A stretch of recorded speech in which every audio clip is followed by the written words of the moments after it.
Number 5 on this list is Pripyat, Ukraine. Once a growing and bustling Ukrainian city, Pripyat is now a shell of its former self and likely haunted. Located in northern Ukraine and about 90 kilometers from the capital of Kiev, the town used to have a community of 50,000 people. But in 1986, the Chernobyl power plant had a horrible disaster, and the nuclear fallout that ensued was catastrophic. The plant had 4 nuclear reactors, and on April 26, 1986, reactor number 4 blew up during a test. The Soviets were initially reluctant to make the disaster public, but had no choice when nuclear reactors 1,000 miles away in eastern Sweden began recording radiation levels 10 times higher than normal. Fire from the explosion had sent plumes of highly radioactive fallout across the USSR and Europe. Being just 2 kilometers away from the Chernobyl nuclear power plant, Pripyat and its residents was dangerously close to the nuclear fallout. The human body isn't made to withstand that level of radiation, and all areas near the blast had to be evacuated immediately. The town of Pripyat and all of its tens of thousands of residents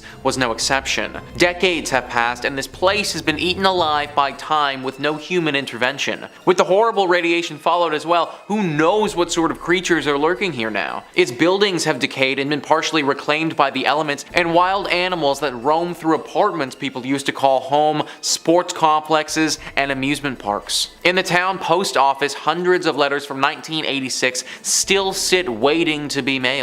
While radiation levels in Pripyat have dropped enough in recent years to allow former residents to make brief visits, scientists estimate that it could take several centuries before the town is once again safe for habitation. Number 4 on this list is Gukajima, Japan. Being 480 meters in length and 160 meters wide, this small island holds a lot of history and ghost stories. Just 15 kilometers from Nagasaki and in front of the Japanese coastline. In the late 1950s, the island had a population of over 5,200 people. The people that resided in the Gukajima Island were mostly coal miners and their families. Since the island is so small, at its peak in population, it was once the most densely populated place on the planet, 9 times the population density of Tokyo. Now the island is left completely abandoned and is effectively crumbling to pieces. The coal mining facility was previously called Battleship Island because its buildings and seawall make it resemble a warship. As for the island's fate, it was abandoned in the 1970s when petroleum fuels made coal obsolete. But abandoned does not mean empty, because the ghosts of the past have taken over the island and its buildings. The buildings were built by Korean and Chinese prisoners who were forced to work here from 1930 to just after World War II. The conditions of these forced laborers were hard, and some never made it back home. The people who worked here named the island Jail Island, or even Hell Island. After the war, the Japanese came to the island to work here themselves. In 1974, the mines started to run out of coal and people left the island. Soon, the island's uninhabited parts were reclaimed by nature. The weather conditions started affecting the concrete and buildings started falling apart. Sometimes people camped out here, but that was a very dangerous thing to do. The government wanted to discourage people from going over on their own and therefore decided to make it open to the public. Even though tourists are allowed to visit the island today, the echoes of the past still linger here, especially in the minds of the relatives of those forced laborers that have been forced to work here and inside the crumbling buildings. Fishermen who sail near the island claim they have seen strange flickering lights in the buildings, even though the island has no electricity. Strange noises have been heard and cold spots have been felt. People say they had the sensation of being watched, and there are some claims of people that have been touched by unseen hands. Nowadays, people who have visited say the decaying settlement contains so many items from the 70s that it almost looks as if people still live there. Day trippers beware, though, as exploring Hashima takes organization and many of the building structures are dangerously unstable. In at number 3 we have Kennecott, Alaska. A once flourishing town with businesses, shops, a train, and a lively community is now left as a ghost town. The town of Kennecott in Alaska was flooded with people after copper was discovered in 1900. After the discovery, a group of wealthy investors formed the Kennecott Copper Corporation to mine the mountains above the Kennecott and Root glaciers. In the 27 years the mine was in full operation, the company and town grew significantly in fortune and people, and at its peak Kennecott employed 600 people. But by 1938 the copper was mostly gone, the mine was shut down and the town was left abandoned. The town was abruptly abandoned by its citizens, leaving most of their possessions behind. Since the middle of the 1950s the place had been completely deserted, with the railroad discontinued service that same year. Reports of ghosts along the abandoned tracks of the Kennecott train have been claimed for decades, while other visitors report having seen old tombstones along the route of the tracks, though the gravestones then vanish by the time the visitors make their return trip. Others have reported hearing disembodied voices and phantom children laughing. Reportedly, a 1990s construction project were halted after workers were scared away by the creepy sounds and unexplainable events. In at number 2 we have Tunich, Belize. I hope that's how you say it. Deep in the jungle of Belize lies an ancient ruins of an abandoned town that has been left to crumble. The town has been left abandoned for over 1,000 years, though before the abandonment of this large and populated town, Tunich was a thriving metropolis. The first construction at the site dates back to sometime in 200 AD, with the growth of the town continuing until its final days of functioning as a city. The town grew to consist of many temples and palaces, including its largest and most recognizable, known as El Castillo. Tunich has lied abandoned since around 1000 AD. It is thought that due to consistent devastating events such as an earthquake and other natural disasters, caused a sudden evacuation of the large Mayan city around 700 AD. The disaster caused extensive damage to the main pyramid of Tunich. Although the city was reoccupied sometime after, it only remained active for another 300 years before it was left completely unoccupied. After abandonment, the site remained empty, eventually being encapsulated by the surrounding jungle and nature, until it was rediscovered by explorers in the early 1890s. The name Tunich comes from the ghost stories that have haunted the ghost town for years. The ghost story of Tunich is rumored to start in 1893, after the first sighting of the ghost happened. The first ghost sighting goes as one morning a man who was part of a research team working on the site saw what he described as a Mayan maiden ascending the staircase of the Tunich's main pyramid. This vision caught him by surprise, so he continued to watch as the woman walked further up the stairs. Suddenly she stopped and turned to look at the man, where he was able to get a glimpse of her glowing red eyes that pierced his soul. She then turned to continue her climb to the top of the pyramid, where she would disappear amongst its stone columns. The shocked man quickly assembled a team to search for this woman, yet no trace of her was ever found.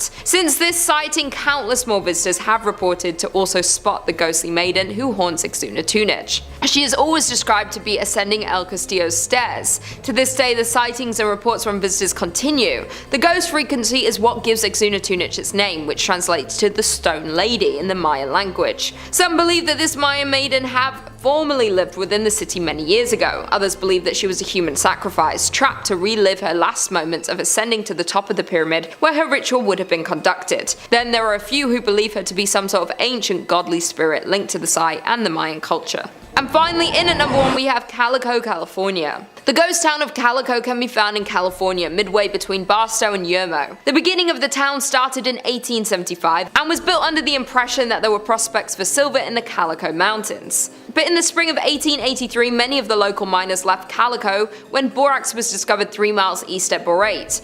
Though Calico again boomed in 1884 as additional silver discoveries were made.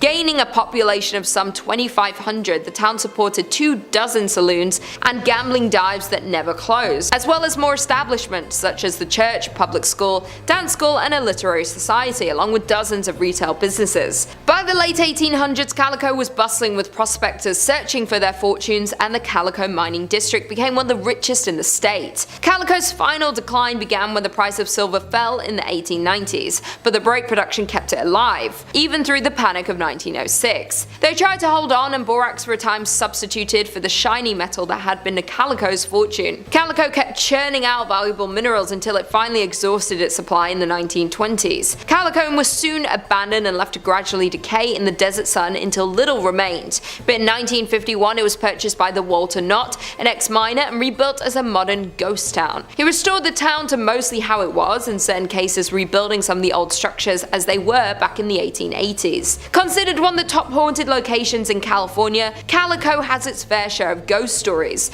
when one of the most active and known ghosts of the abandoned town is Lucy Lane. Lucy is often seen in a black lace dress walking back and forth between her home and store. Others have allegedly seen phantom school teachers and other residents who have been known to grab visitors' legs or pinch their ankles. Some visitors have also reported seeing a floating red light inside the buildings, while other visitors have reported extreme cold spots throughout the mine and an eerie feeling in various places of the town. In at number 5 we have Batstow Village in New Jersey. Located in New Jersey, Batstow Village is a historic community centered around the Batstow no iron works. The site was ideal for ironwork because there was water for mills, abundant wood for charcoal, and naturally occurring bog iron. The well-preserved and lovingly restored village dates back to 1766. As the operation of ironwork grew, so did the village. There were mills, cottages, and over 3 dozen structures and buildings still remain, many from the early 1800s. But by mid-1800s, iron production declined due to the discovery of coal ore. As the need for iron declined, then glassmaking was pursued by the town, but at that point the population already started to dwindle. When Joseph Wharton purchased the property, he primarily focused on forestry and agricultural endeavors. After Joseph Wharton passed in 1909, the property was managed by a trust. The state of New Jersey began buying the land in the 1950s. The last resident to leave the town left in 1936, but not before strange disappearances occurred. According to local legend and a bunch of conspiracy theorists, Ong's Hat offers a portal to a different dimension. In the 1970s, a few professors from Princeton fled there after being mocked by their quantum physics theories. This was when they claimed to have discovered interdimensional travel. According to other local legends, the devil is the 13th born son of the Leeds, the first inhabitants of New Jersey. Mother Leeds gave birth to a healthy baby, who within minutes transformed into this beast. This old ghost town is said to be a hotspot for the Jersey Devil activity, and in the last 50 years there have been numerous reports and encounters with the beast in this area. Some of these encounters include strange tracks along with hearing screams just outside of the village. One sighting of the Jersey Devil comes from a group that saw the creatures crossing the street in front of them. When visiting the village, some say you can feel his presence as if he's walking right behind you. In at number 4 we have Bodie, California. Located up in the Bodie Hills in Mono County, California, near Yosemite, in 1859 4 miners found a good place to look for gold in the hills near the California-Nevada border. Bodie died in a blizzard not long after, but a small mining town sprung up at their camp. The town was home to 10,000 people. Bodie was a mining camp in 1859 where people had seen gold in its hills. Eventually it turned into a well-populated town. Though like most mining towns, it saw its peaks, its losses, and then its decline. Fast forward to 1962 and the town would be fully abandoned. Although it already showed signs of decline with dwindling numbers at the start of the 20th century, a series of fires forced the last remaining residents to flee the town, leaving it almost exactly as it was in the early 1900s. With the dinner tables still set, shops are still stocked with supplies, and restaurants are still poised to serve long-forgotten meals. Today, the 110 silent buildings sit spaced out for traffic and people that aren't there. Buildings such as a barbershop, a church, a mill, a morgue, and a leaning hotel are held up by a beam and have been left untouched for 100 years. Though it has been left abandoned for years, some of the buildings are in a crumbling state of decay, while others stand strong, full of their original items but long devoid of their owners. There were also 60 saloons and thus a fair amount of danger. People were robbed and crimes occurred quite often, though the curse of Bodie has nothing to do with the fires or the shootings. It started because people started taking artifacts from abandoned buildings. They'd take weather-worn shoes or pieces of glass from shattered windows. Somebody once ran off with a piano. Those items may seem like they have no value, but all objects carry equal significance in telling the story of Bodie. Thus the curse of Bodie emerged: if you take something from Bodie, bad luck will come around to get you. Because of the rumor spreading of a curse, people who stole items would send them back, often including heartfelt apology letters, explaining that they didn't expect their fish to pass or their romantic life to fail from stealing from Bodie. In at number 3 we have Nevada City in Montana.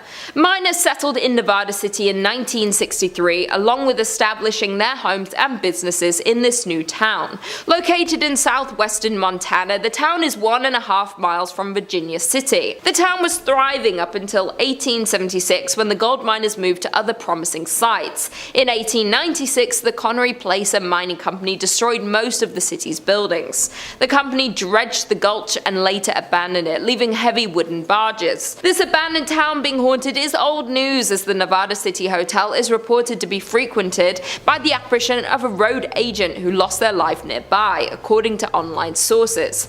Visitors have also reported hearing footsteps in the hallways and seeing shadowy figures standing behind their reflections in mirrors. Additionally, the spirit of an older cowboy figure who never speaks but lurks in the hotel rooms and even sits at the bar in the Virginia City. Back when the hotel operated, guests also complained of a weeping woman, always in the same room, only to be told there was no guest in the room in question. In at number 2 we have Custer, Idaho. The mining town of Custer was born in 1879 by gold miners looking for their next gold hotspot. Prospectors discovered gold in what would become known as the Yankee Fork area of central Idaho in 1867. The area was worked on a small scale for more than a decade before the discovery of General Custer Mine. The General Custer Mining Company closed in 1888 and the district experienced a sharp decline. In 1899, the town of Custer has 5 saloons, 3 stores, a hotel and 3 boarding houses, but the town never established even one church. By 1910, most of the mines in the area were closed and the Yankee Forks boom years came to an end. The combined population of Custer and the nearby Bonanza was just 66 people. The Silver Messenger reports just 2 families remaining in Custer in 1911 and then being fully abandoned the year following. Today it has been purchased by the US Forestry Service and, in conjunction with the Friends of Custer Society, is slowly being made into a historic site. Some original buildings have already been renovated, some are in process and many others are slated to be restored. Several buildings lost in a 1960s grass fire are due to be replaced with replicas. The Forgotten Town is a landmark for many people such as tourists and especially paranormal investigators. In the old schoolhouse is a museum containing items left behind and showcases the town's unique history. Although interesting, you can't help but get an eerie feeling thinking about the people who once owned these items, as walking into one of these structures is like walking back in time. To think this town was once active with human energy and miners working every single day. And finally, in at number 1 we have South Pass City, Wyoming. Only about 10 miles north of the Oregon Trail is the shell of a town that used to be a busy gold mining camp. Established in a small valley along the banks of Willow Creek, the town was born in 1867. The town was built there because gold was discovered in the Wind River Mountains. By 1868, South Pass City boasted over 250 buildings, 1,000 people, and hundreds of claims. The town was extremely busy as its half-a-mile-long main street boasted numerous hotels, restaurants, general stores, 2 newspapers, doctors, a bowling alley, and dozens of saloons. The mining district continued to grow to as many as 3,000 residents. Miners looking for investors and newspapers promoting further settlement in the area exaggerated the region's amount of gold. But for South Pass City, its great success wouldn't last, and just 2 years after its establishment would begin to show its first signs of declining. Hitting a fall in early 1869, the town resurged briefly after outsider capital was poured into the area, but would fall again as expenses and hardships to recover the gold proved too costly for most miners. By 1872, the town was only occupied by only a few hundred people. In the end, South Pass would become a permanent ghost town. By 1949, the last of the pioneer families had moved on from South Pass City, and the buildings had fallen into disrepair. The grounds of the old town are known to be haunted, and Highway 287 that follows the route of the Oregon Trail over South Pass, which is the reason South Pass City ever existed, has had its fair share of ghost sightings. According to a local ghost story, a woman was driving home from a long day in Denver. Her friend had fallen asleep in the passenger seat. After passing through Jeffrey City, the driver spotted a dark, hunched figure walking toward the road in the sagebush. About a half-mile later, she saw the same figure closer to the road. She noted his pig coat as he became clearer. About a half-mile later, still thinking about this man and his surprising reappearance, she reached over to wake her friend and request she take a turn driving. As her friend awoke, she saw the same man at the edge of the road, just crossing the white line onto the highway next to the car. Screaming, they accelerated away and compared descriptions. It was certainly the same man. Coming in at number 5, we have Bodie, California. Located up in the Bodie Hills in Mono County, California near Yosemite, in 1859, 4 miners found a good place to look for gold in the hills near the California-Nevada border. Bodie died in a blizzard not long after, but a small mining town sprung up at their camp. The town was home to 10,000 people. Bodie was a mining camp in 1859 where people had seen gold in its hills. Eventually it turned to a well-populated town. Though, like most mining towns, it saw its peak, its losses, and then its decline. Fast forward to 1962 and the town would be fully abandoned. Although it already showed signs of decline with dwindling numbers at the start of the 20th century. A series of fires forced the last remaining residents to flee the town, leaving it almost exactly as it was in the early 1900s. Dinner tables are still set up, shops are still stocked with supplies, and restaurants are still poised to serve long-forgotten meals. Today, the 110 silent buildings sit spaced out for traffic and people that aren't there. Buildings such as a barbershop, a church, a mill, a morgue, and a leaning hotel is held up by a beam have been left untouched for 100 years. Though since it has been left and abandoned for years, some of the buildings are in crumbling state of decay, while others stand strong, full of their original items but long devoid of their owners. There were also 16 saloons and thus a fair amount of danger. People were robbed and crimes occurred quite often, though the curse of Bodie has nothing to do with the fires or the shootings. It started because people started taking artifacts from the abandoned buildings. They take weather-worn shoes or pieces of glass from shattered windows somebody once ran off with a piano. Those items may seem like they have no value, but all objects carry equal significance in telling the story of Bodie. Thus, the curse of Bodie emerged, where if you take something from Bodie, bad luck will come around to get you. Because of the rumor spreading of a curse, people who stole items would send them back, often including heartfelt apology letters explaining that they didn't expect their fish to pass, or their romantic life to tank from stealing from Bodie. Coming in at number 4, we have Bannack, Montana. The once bright star of Montana is now a ruin, a town in arrested decay, with few remaining storefronts, saloons, and hotels. The town was founded in 1862 when a group of Pikes Peakers from the goldfields of Colorado set up camp on the banks of the creek. Finding gold, the miners staked claims and promptly failed to keep the find a secret. By the spring of 1863, the area boasted a population of 5,000. By 1864, Bannack had started to fade, losing importance. The remnants of the past still exist with empty buildings and weathered wood.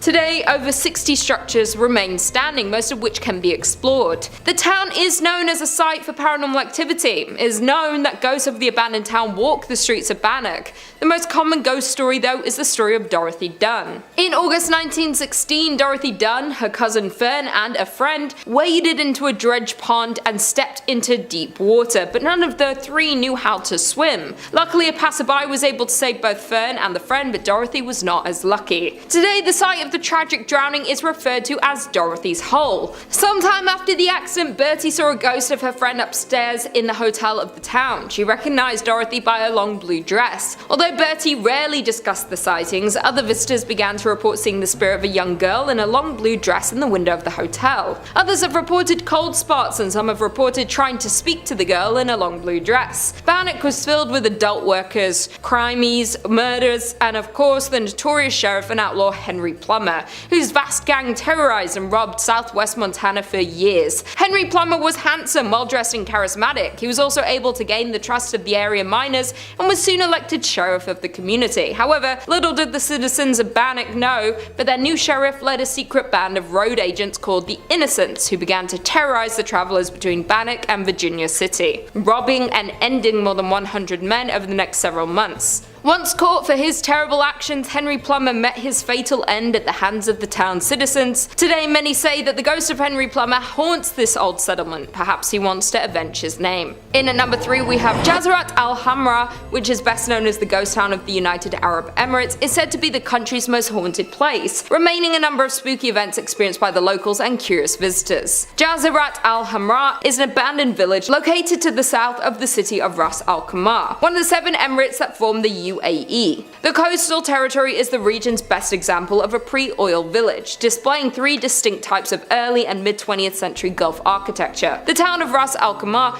is the crumbling remains of a once thriving fishing village. The name translates to Red Island for the red and bronze color of the sand on which the town was built. The former tidal island was predominantly home to the Zab tribe, who by 1831 developed the area into a renowned pearling trade center. It was home to over 4,000 inhabitants and dozens of fishing and trading ships, and with its good fortune came expansion that continued well into the start of the 20th century. But by 1968, Al-Jazeerat al-Hamra became nothing more than an abandoned town, due to a clash between the tribe and Sheikh Saka bin Mohammed of Ras Al Khaimah due to some unclear reasons. Thus, most of them migrated to Abu Dhabi. The village consisted of 334 buildings, including 18 shops and 11 mosques, and is nearly unchanged since its people left in 1968. Al-Jazeerat al-Hamra, now filled-in patch of land in the south of Ras Al Khaimah, remained abandoned and untouched. However, rumor has it that this extraordinary quiet and silent village is extremely haunted by the jinns. People even gossip that they can hear the strange noise and disembodied voices near the beach of this ghost village. Many visitors also assert that they felt uneasy, like danger danger was lurking, waiting for them when they pressed on further into the haunted village. Some of them even claimed to have reported seeing unexplainable handprints on the ruined pillars and walls and experienced many more paranormal things within this haunted ghost town. In at number 2 we have Pyramid in Norway. Some say that the Soviet town of Pyramid in Norway was abandoned overnight and for a good reason. Located in Svalbard, an archipelago situated between Norway and the North Pole, Pyramiden can be reached by boat from about mid-May until the beginning of October, when waters bordering the town are free from sea ice. Established in the 17th century, the town was used as a base for whaling and walrus trapping. Though at the start of the 20th century the culture shifted to coal mining. At first Pyramiden was a sleepy place with hardly any residents at all, but after World War II the Soviets allocated more money to the town. They constructed dozens of new buildings, including a hospital, a recreation centre called the Cultural Palace, and a large cafeteria. In the 1980s the town's population reached its peak of more than 1,000 people, but not long due to the wake of the Soviet Union's dissolution the town would be left completely abandoned. As when the Soviet Union fell apart, mining stopped in Pyramiden and the miners had to leave. On March 31st, 1998, the last coal was extracted from the mine and the approximately 300 workers who still lived there began shipping out. The residents never returned, and today the town still stands much as it was when the last men departed. And finally, in at number 1 we have Batstow Village, New Jersey. There are around 28 known ghost towns in New Jersey, but this one has to be the most terrifying. Founded in 1766, the Batstow Village was built primarily to accommodate once prosperous ironworks. At the time, the site possessed 3 valuable resources: water for mills, abundant wood for charcoal, and naturally occurring bog iron. During the Revolutionary War, Batstow supplied the Continental Army with iron, while its remoteness protected it from British attack. In 1784, Batstow was bought by William Richard, whose family owned and operated the ironworks for 92 years. Following the discovery of coal and ore in Pennsylvania, in the 1840s the iron industry began to dwindle in the Batstow village. Nervous they were going to run out of business, the Richards family exploited another abundant local resource, sand, to make glass. But in 1874 a house fire spread and destroyed the glass making facilities, remaining furnaces, and 17 houses that were in the town. Due to the destruction of the glass facilities, the town of Batstow and the Richards family fell into bankruptcy.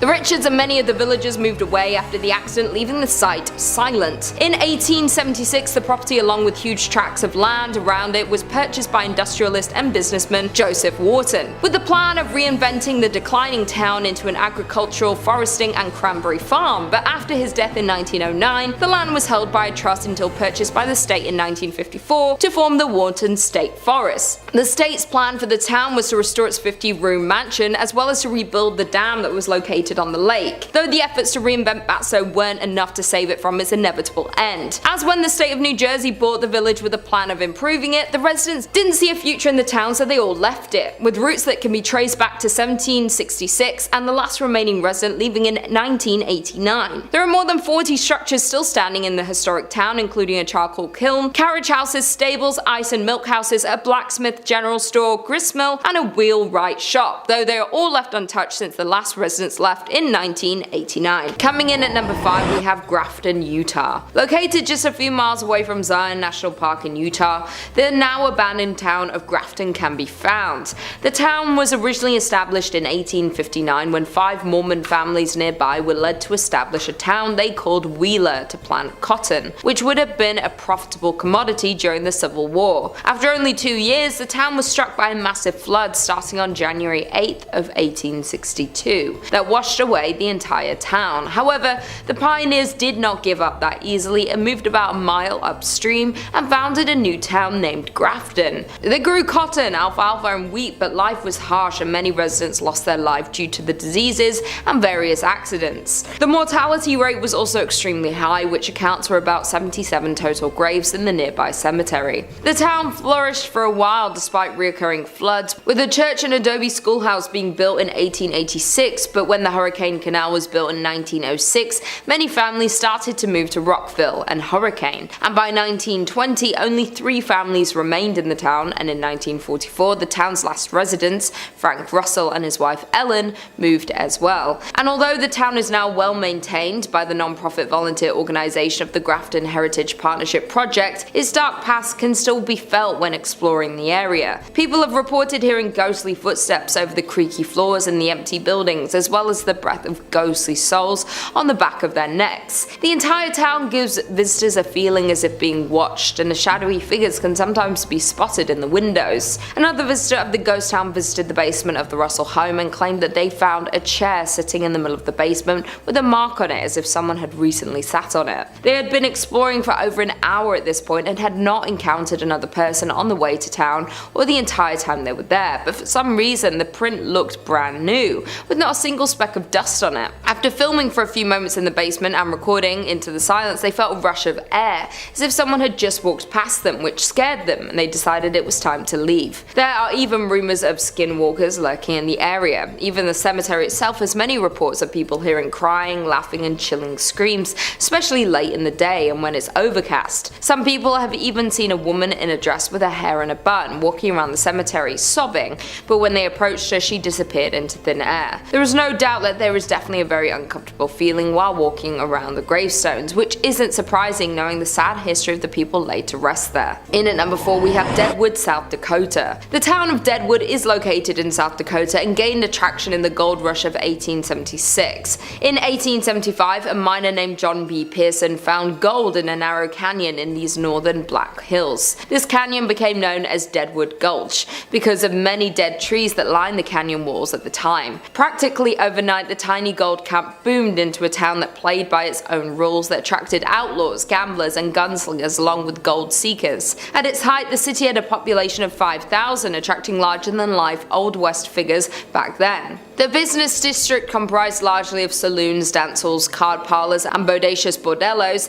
They were all hungry for gold and did whatever they had to in order to get some. The business did whatever they could to serve the gold diggers, and sometimes that led to a little bit of conflict. Because of this, the now ghost town still lives with stories of its dead residents haunting present-day hotels and saloons. In 1876, Deadwood survived a smallpox epidemic that nearly wiped out the whole town. There were so many infected that multiple tents were erected to quarantine the stricken. In addition, it suffered 3 major fires. One devastating fire occurred on September 26, 1879, destroying more than 300 buildings and consuming the belongings of many inhabitants. Many numerous economic hardships also followed, pushing it to the verge of becoming another Old West ghost town. One of the most paranormally active sites in the ghost town is the Adam House. Built in 1892 after owner W.E. Adams had a stroke on the premises, his wife was so disturbed by the sounds of his ghost still walking around, rocking the rocking chairs and so forth, that she moved and left the house untouched, exactly as it was when he died. Now visitors and employees report having seen a rocking chair rock on its own, encountered a shadowy man standing at an upstairs window, and heard voices and footsteps in rooms throughout the house. Coming in at number 5 we have Ross Island. Located on an island in India closer to Southeast Asia than India, the island is known for beautiful beaches, unique marine life, coral reefs, and largely undisturbed forests. But beyond the island's beautiful views and stunning wildlife lies a dark past. Ross Island is one of the 572 islands that make up the Andaman and Nicobar Islands. Now the island is a ghost town where the remnants of a 19th century British settlement lie in ruins. In 1857, reacting to an unanticipated Indian revolt, the British Empire chose remote islands as the site of a penal colony, and Ross Island was one of them. The British first arrived in 1858 with 200 Indian convicts. The deadly task of clearing the thick jungle fell upon the inmates, while the officers stayed on the ships. Moreover, the development and town built at Ross Island began in 1858, and the prisoners were forced to build its buildings. The island was transformed to resemble a British town, with houses, offices, clubhouses, bakeries, stores, churches, and everything else that the British would not miss when they were away from home. The British ruled Ross Island for more than 80 years, up until nature was against the development. In 1941, a gigantic earthquake affected the island and left the town on the island completely ruined. The British thought rebuilding the town would not be worth it, and overnight left the island in complete ruins. Abandoned in the 1940s, the island is now being reclaimed by nature.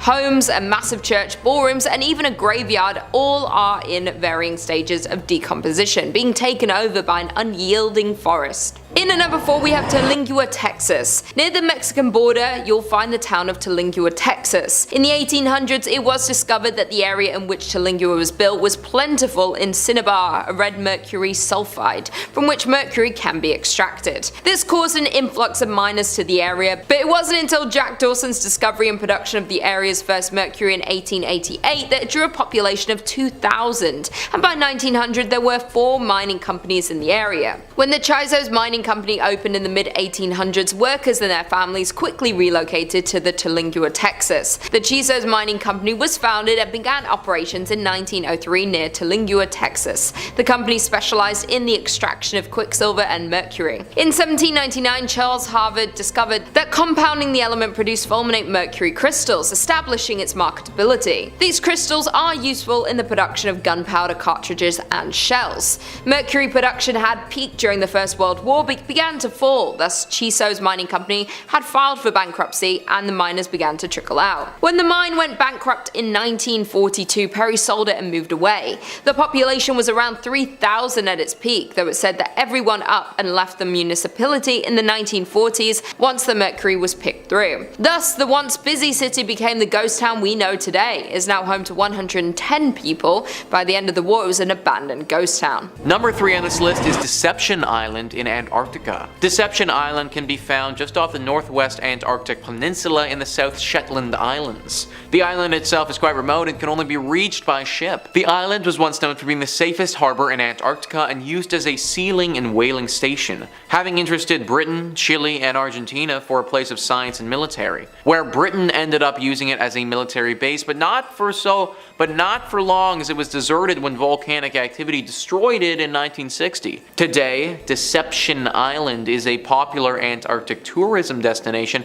and a scientific outpost for summer research teams from Spain and Argentina. With a history rich in destruction and conflict, the horseshoe-shaped landmass can leave visitors with more than a touch of nostalgia and even the uneasy feeling that the island is true to its name, that something here is not as it seems. Since it's been abandoned, the island is known to be a paranormal active hotspot, as many of the ghosts of Deception Island are plain to see, with abandoned scientific research stations, airplane hangars, whaling operations, and military bases being scattered around the island. Many who have visited Deception Island have said they felt uncomfortable, as though they're not alone in more ways than one, with many visitors having heard strange voices seemingly coming out of nowhere. Others claim to have seen shadowy figures. Strange orbs of light are commonly seen there as well, only adding to the mystery and intrigue of such a place. With no immediate way to escape the island, making the risks of visiting the island and interacting with paranormal activity a little scarier. Number 4 on this list is Krakow, Italy.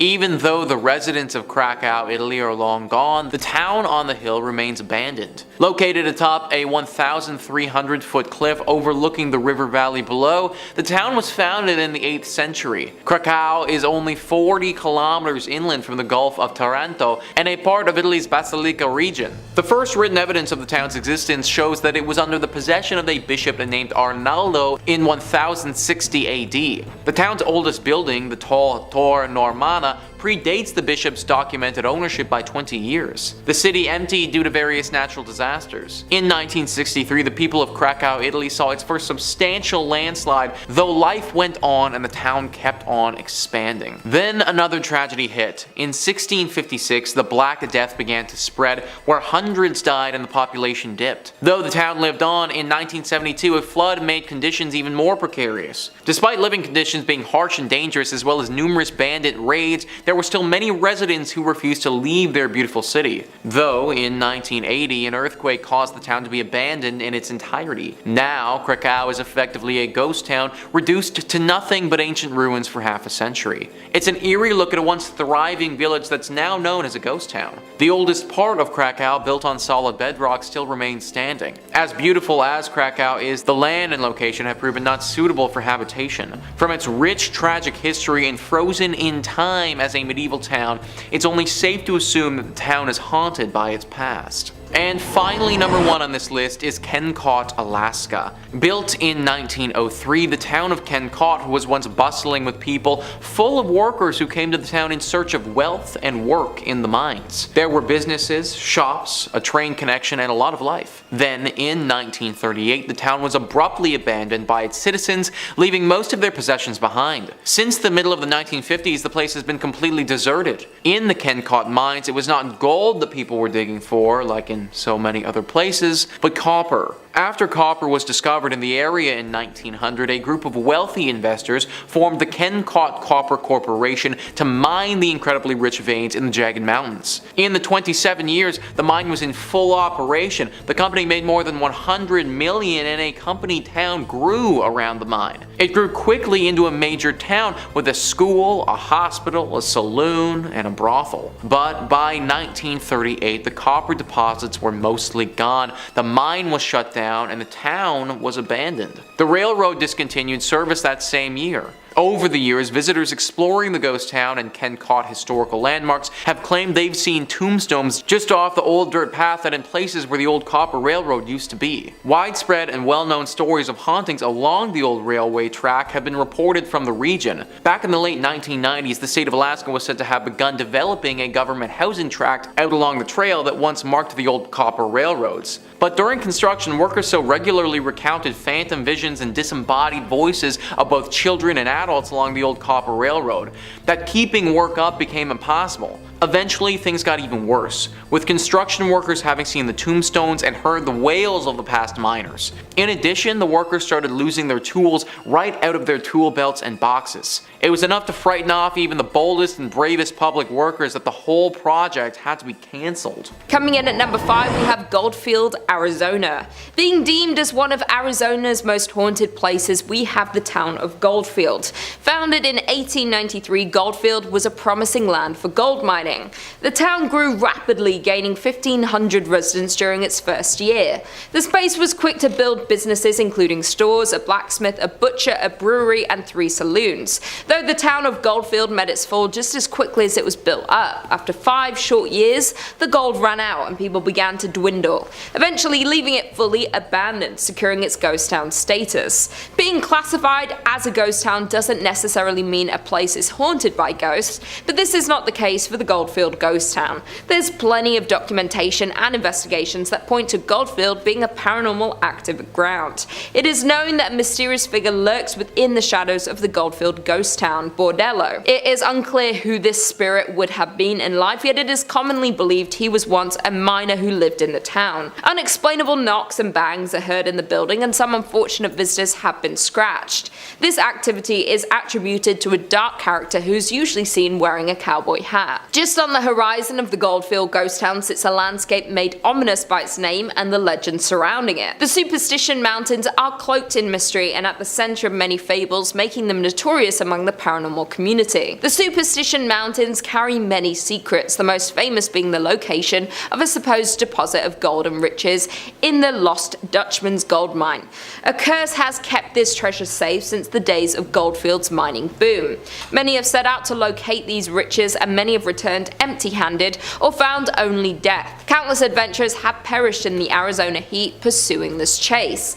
Their ghosts are said to now haunt the mountainside. Other secrets of the mountain have people believing that the hill is a place where evil spirits hid and told stories of a devil that lived behind the mountain. There's also a rumored apparition of a hugely tall skeleton named the Borrego Phantom, which appears to those exploring the mountain after dark. Another layer of creepiness is added to the mountain by the local legend that reptile-looking people surface there after dark. All of these creepy mysteries are summed up pretty nicely in the Superstition Mountains name. In at number 4 we have Glen Rio, New Mexico. Found on the state border of Texas and New Mexico lies the town of Glen Rio. Founded in 1901, it was a town where wheat and cattle farmers settled and grew a community. Being divided between 2 states made for some unusual customs in Glen Rio. The mail would arrive at a train depot on the Texas side, but would have to be transported to the post office on the New Mexico Mexico side. The Texas side was part of a dry county, so all the bars were on the New Mexico side. Because the gasoline tax was higher in New Mexico, all the service stations were on the Texas side.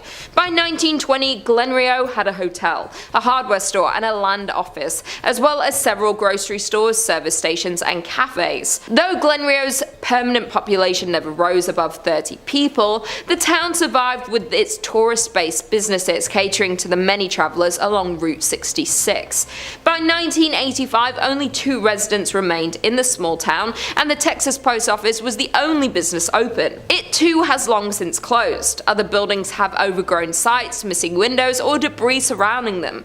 The detritus of 4 decades when Glen Rio welcomed tens of thousands, fed and entertained them, and sent them on their way towards Chicago or California. In at number 3, we have Tulingua in Texas. The town of Tulingua, Texas was once a bustling mining town full of life, wealth, and promise. Today it's a ghost town with abandoned mine shafts, a general store, an old jail, a church, and multiple ghost houses. Tulingua became of interest to local miners in the late 1800s when they discovered cinnabar, a red mercury sulfide. A man by the name of Jack Dawson discovered that mercury could be extracted from the cinnabar, and by 1900 there were 4 mining companies in the area with a population of over 2,000 people. The Chisos Mining Company owned the entire town of Tulingua. At one point they built a general store, a post office, a hotel, a school, a theatre, and even a telephone service. Though conditions in the mine were tough, with the 7-day work week being the standard, working long days in the desert heat led many miners to lose their lives in the mines. To make matters worse, the Chisos Mining Company even paid their workers in coupons, which could only be spent at the company-owned store. The decline started once the mines dried up. Companies left and the people left with them. One of the scariest parts of the town is the church, which sits on the hill above the ghost town. One quote says, "As we approached the church, the door opened all by itself. Inside the church, visitors report an eerie feeling when entering the church. Moreover, several others report experiencing blackouts, blurred vision, and even hallucinations while exploring the abandoned town." Researchers theorize that this is due to low-frequency sound waves in the area that are able to alter people's perceptions of the things around them, and as well as disorient them. In at number 2, we have Ludlow, Colorado. Located about 12 miles north of Trinidad, Ludlow, Colorado is a ghost town known for an infamous event in 1914. A former mining camp, it was the location of the Ludlow massacre. Beginning in 1910, the resident coal miners grew unhappy over their dangerous working conditions and began to debate a strike. By 1913, a strike had begun, much to the dismay of owner John B. Rockefeller. On April 20th, 1914, there was a massacre in Ludlow, where the Colorado National Guard and Colorado Fuel and Iron Company guards attacked miners, burning their tents to the ground. Known as the Ludlow Massacre, 25 people lost their lives. The massacre was the height of the Colorado Coalfield War, which began a year earlier in 1913. 2 coal mining counties, Las Animas and Huerfano, were the centers of the conflict. The United Mine Workers of America led the strike against the Colorado Fuel and Iron, owned by Rockefeller. They were upset over the horrible working conditions. Both parties led attacks back and forth over the years. Today, the old company town of Ludlow still stands as a ghost town, and the site of the tent city is also kept preserved, now under the care of the United Mine Workers of America. A monument to the deceased was also built by the Union at the site. In addition, the cellar where so many innocents perished is still in place. The doorway can still be seen and the dark depths of the pit can still be viewed, though this isn't recommended as many people who visit the abandoned ghost town report a strange feeling when looking through the doorway, and even worse, possible whispers around them with an unexplainable source. And finally, in at number 1, we have Helltown, Ohio. The abandoned town known as Helltown can be found in the Cuyahoga Valley in Ohio. There sits an eerie, deserted town known by locals to be haunted. No people live in the area anymore, though there are still remnants of the lives of former residents left behind. The whole town is surrounded by hazardous roads that seemingly lead to nowhere. Locals believe this was done to confuse any wandering explorers. But the Helltown Church seems to have inspired the town's ominous name. The tiny white church is in the center of Helltown and is central to all local theories. Some say the church was a place of worship for practicing Satanists who still lurk around the closed-off roads, hoping to recruit unwelcome visitors. Others believe the town was evacuated after a chemical spill that resulted in bizarre mutations of the residents and animal population. The legend of the Peninsula Python stems from this theory. There even sits an abandoned school bus in the town with legends of its own. The story goes that the bus was carrying a group of high school students who were going to one of the ski resorts near Boston when an elderly woman flagged down the bus. She was in a panicked state and explained that there was a young boy in her house who was seriously hurt. The bus driver, in an attempt to help, turned down her driveway and drove into the woods, hoping to help the boy. When the bus approached the the house, Satan worshippers swarmed it and sacrificed all those on board. The bus sat back there for over 30 years, standing as a warning to all who decide to venture into Helltown. A local paranormal investigator set out to research the abandoned town, and to his surprise, what he discovered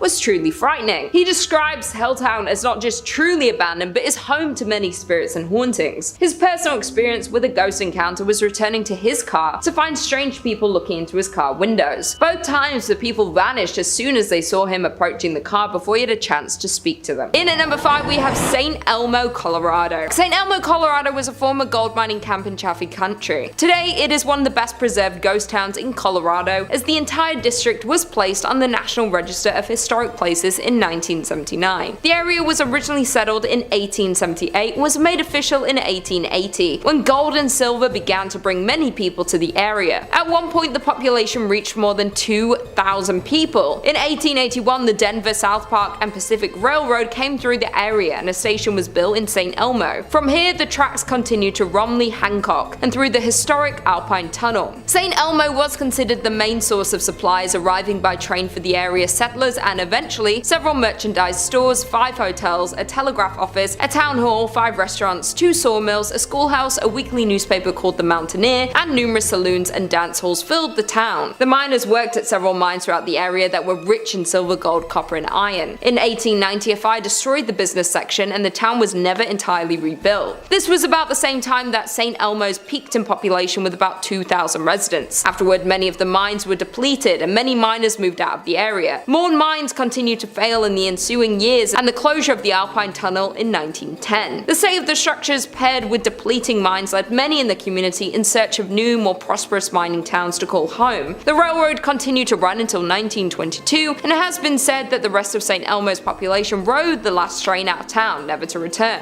In 1969 the United States recognized St. Elmo as a historic district, and soon after it became a unique tourist attraction that's open to the public, showcasing what life was like in the Old West. There is no shortage of urban legends and reports of hauntings in St. Elmo, but the most common occurrence of paranormal activity centers around the town's most notable family. To this day, one of the members of the Stark family still can be spotted in the ghost town. Anton's only daughter Annabelle resided there until she died in 1960. As legend has it, Annabelle continued her promise to protect the city even after she took her last breath. In at number 4 we have Rhyolite, Nevada. Founded in 1904 and abandoned by 1916, Rhyolite was one of several short-lived boom towns from the late gold rush era. People were drawn to the desert on the edge of Death Valley by the promise of gold found amongst quartz in local mines. And by 1906 the town had all the promising indicators of permanence and the largest population in the area. The town's citizens had an active social life, including baseball games, dances, basket socials, whist parties, tennis, a symphony, Sunday school picnics, basketball games, Saturday night variety shows at the Opera House, and pool tournaments. In 1906, Countess Majowski opened the Alaska Glacier Ice Cream Parlor to the delight of the local citizenry. That same year, an enterprising miner, Tom T. Kelly, built a bottle house out of 50,000 beer and liquor bottles. But in 1907, the US financial markets were rocked by panic that saw closures of banks, businesses and mines. Rhyolite began to falter. The mine closed in 1911. Some claim that Rhyolite, about 120 miles northwest of Las Vegas, was once home to thousands of people, though not much remains of its glory days, which lasted less than 20 years. Set up in 1905, the town was a mining hotspot, but after the richest ore was exhausted, workers left for a new pasture and the population had dropped to close to zero by 1920. Industrialist Charles M. Schwab invested heavily in Rhyolite's infrastructure, which boasted a school, electric lights, water mains, newspapers, a hospital and even an opera house, some of which can be seen today. There are only around 10 significant structures, yet the site is very evocative. The crumbling remains set against a backdrop of stark desert hills. In at number 3 we have Thurmond, West Virginia. The historic town of Thurmond, located in the heart of New River Gorge, was established by Captain William D. Thurmond in the 1880s. Captain Thurmond passed in 1910, but the town continued its growth. During its height in the 1920s, the town was flourishing with a number of businesses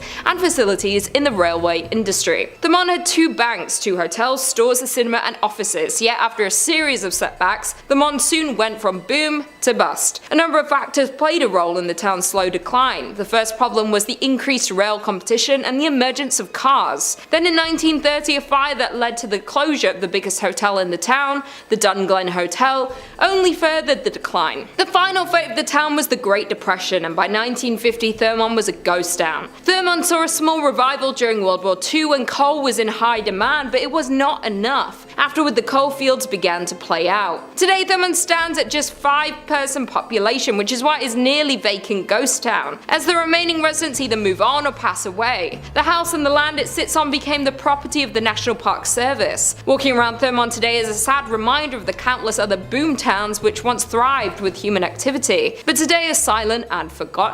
Many buildings have long since disappeared, either torn down or, as in the case of the well-loved hotel, burnt to the ground in suspicious circumstances. Many of the family homes lie in increasingly decaying condition, while some have disappeared altogether, leaving only behind a white picket fence and wildflowers which still blossom untended each year. The eerie atmosphere of Thurmont led many visitors to believe that this almost abandoned town is haunted. In at number 2 we have Cahaba Ghost Town. Alabama is home to many small towns. While some of these towns have very few residents, others are true ghost town because they've been completely abandoned. It's no secret that small abandoned towns give off an eerie vibe. As a matter of fact, one Alabama ghost town in particular that fits the bill is Old Cahaba. The small town of Old Cahaba is located in Dallas County. From 1820 to 1826, this small town served as Alabama's first state capital. Before the Civil War, Cahaba was a busy trade city located at the junction of the Alabama and Cahaba rivers. Over the years, floods and decay have affected this historical town. Thus, by 1900, the town was completely abandoned.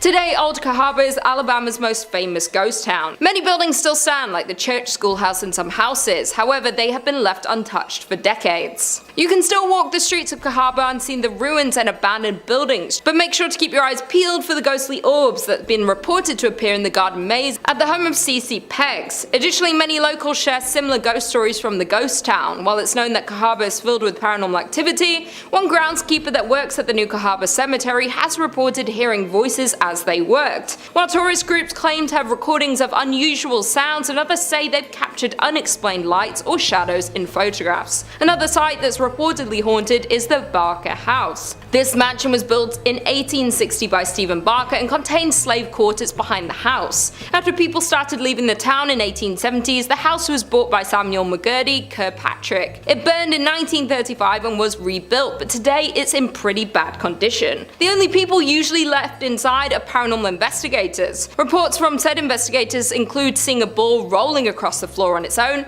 and a stuffed animal appearing to communicate with something else in the room. But the most well-known haunting in Cahaba is Peggs' ghost. Colonel Christopher Claudius Peggs was the leader of the 5th Alabama Regiment and was wounded leading a charge at the Battle of Seven Pines in Virginia in May 1862. He died from his wounds 2 months later, on July 15th. As the story goes, a couple were walking behind Peggs' home in the spring of 1862. As they walked, they spotted a ball of light. They tried to touch it, but their hands went right through it. It disappeared, but later came back and followed the couple. Due to all the mysterious crimes that happened in association to Peggs, seeing an orb around his former house is considered a bad omen and possibly even a supernatural warning. And finally, in at number 1 we have Centralia, Pennsylvania. Located in a quiet valley of Columbia County, Pennsylvania, is one of the state's least likely and least publicized tourist attractions. Centralia, Pennsylvania, once thriving with 14 active coal mines and 2,500 residents in the early 20th century. But by the 1960s, its thriving business and population hit a decline, and most of its mines were abandoned. Still at that point, over 1,000 people still resided in the town, and Centralia was far from dying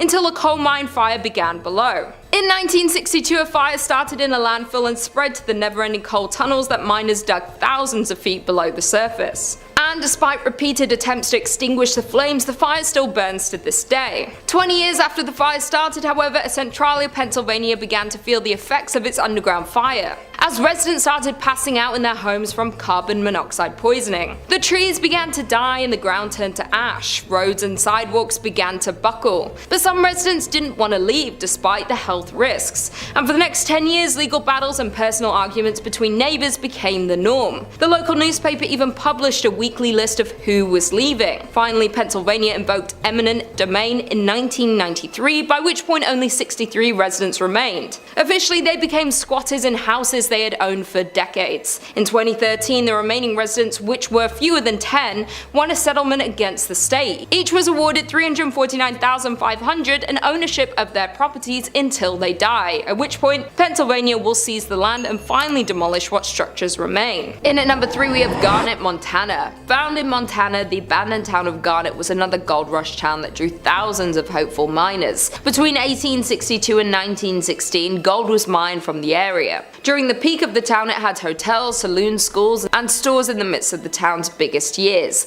A 1912 fire burned down half of the town, and what was lost was not rebuilt. Many of the remaining structures were in poor condition even when they were lived in and regularly visited. This marked the decline of the town, as after 1917 the mine began to offer less and less, and by the time of World War I the town was almost fully abandoned. Garnet is perhaps the best preserved coast town in the state of Montana. There are plenty of people who believe the abandoned buildings are still home to some of the residents who once lived there. Some visitors have reported hearing laughter and music coming from Kelly's Saloon, which is the most common occurrence. I quote, "We didn't experience anything bordering on the supernatural during our visit, but we did find the beautifully preserved artifacts to be windows into Garnet's incredible past." Coming in at number 2 we have Jerome, Arizona. Located in Arizona, you will find the ghost town of Jerome. Once a copper mining town, Jerome was the third largest town in the early 1900s. His streets were filled with 37 saloons, 13 bordellos, and a meager 4 churches in 1917, and again in 1926 after a mine blast damaged the original. A series of ill-fated events at this site would almost lead one to call it cursed.